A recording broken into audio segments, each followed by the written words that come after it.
Hi everybody, I am making this video because I've been getting a lot of questions about my truck and my conversion. I just recently converted it to run on CNG, so it's biofuel, run on regular gas or CNG. I'll show you the different parts of it and show you what I did. And if you have any questions, I will try to get you an address that you can email me to. So, starting out, here's the tank that I have. It's a 7.5 gallon tank, steel tank, and we got the lines there on the side there. One's going to the engine, one's going to the filler nozzle. And on the back side of where that goes there, I'll try to get in over there.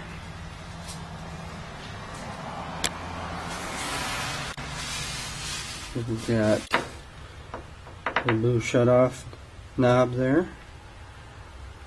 And then if I come out to the back side or outside of the truck here, there's the filler port.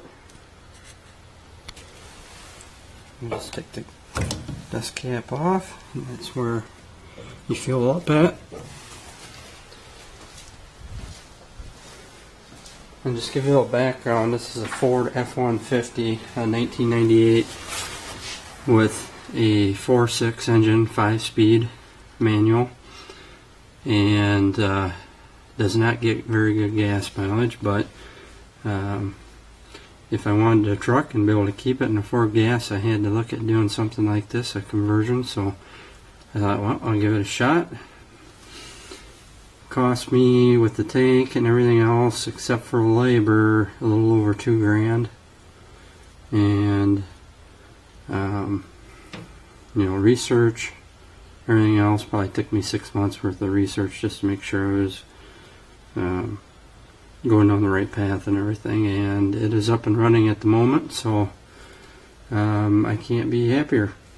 So here's the different parts. So if you look at, let's start over here at the regulator.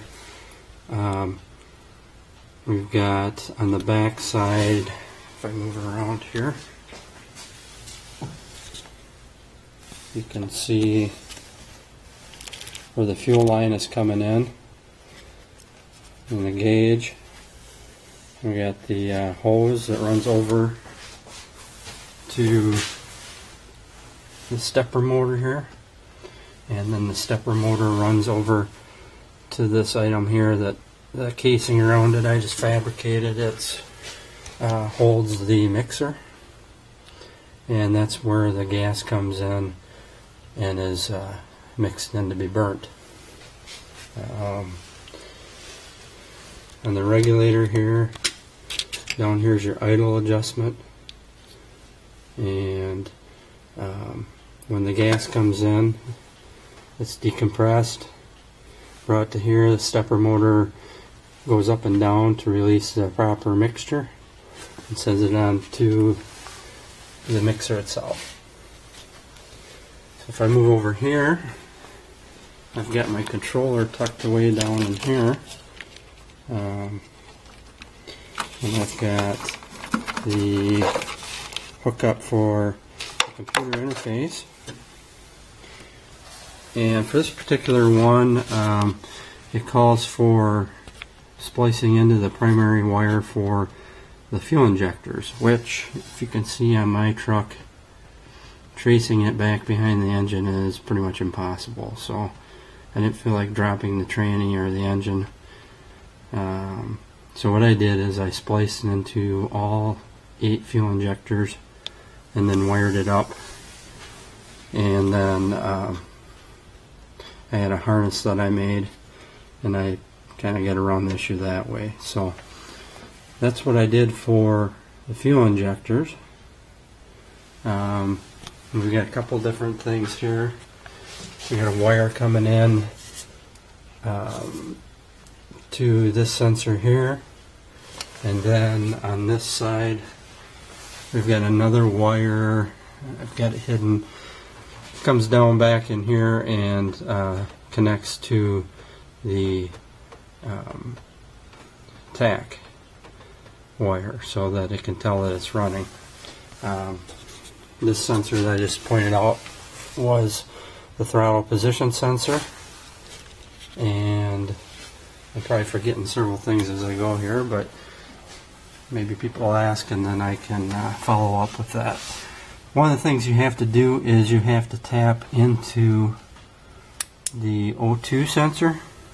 Let's see if I can see it from here. Not very well. I'm going to try to go around to the side here.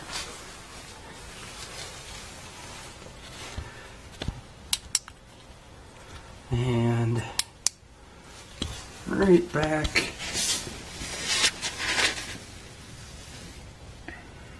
Here you can see the wire a little bit, and the sensor itself is right here, right there, and I wired it up a little bit farther up in there, but basically you have to tap into one of the wires to get an O2 reading. And on my truck there are 4 O2 sensors, 2 before or in front of the catalytic converter and 2 behind, so I could tap into either one of the 2 in front. So I did that and connected to throttle position sensor, the RPMs or the tack, and then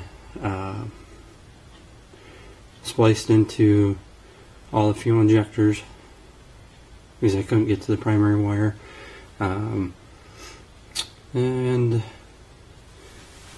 probably forgetting something, but that's mostly it. And then I ran the fuel line, and that's this white line right here, and that goes down. I ran it on the inside of the frame, and it came back up all within the crash zone, so if you're in an accident, it's safe. And it comes up through right through here, comes up to the filler port, back out to the tank. And in a nutshell, that's what I've got. Thanks a lot.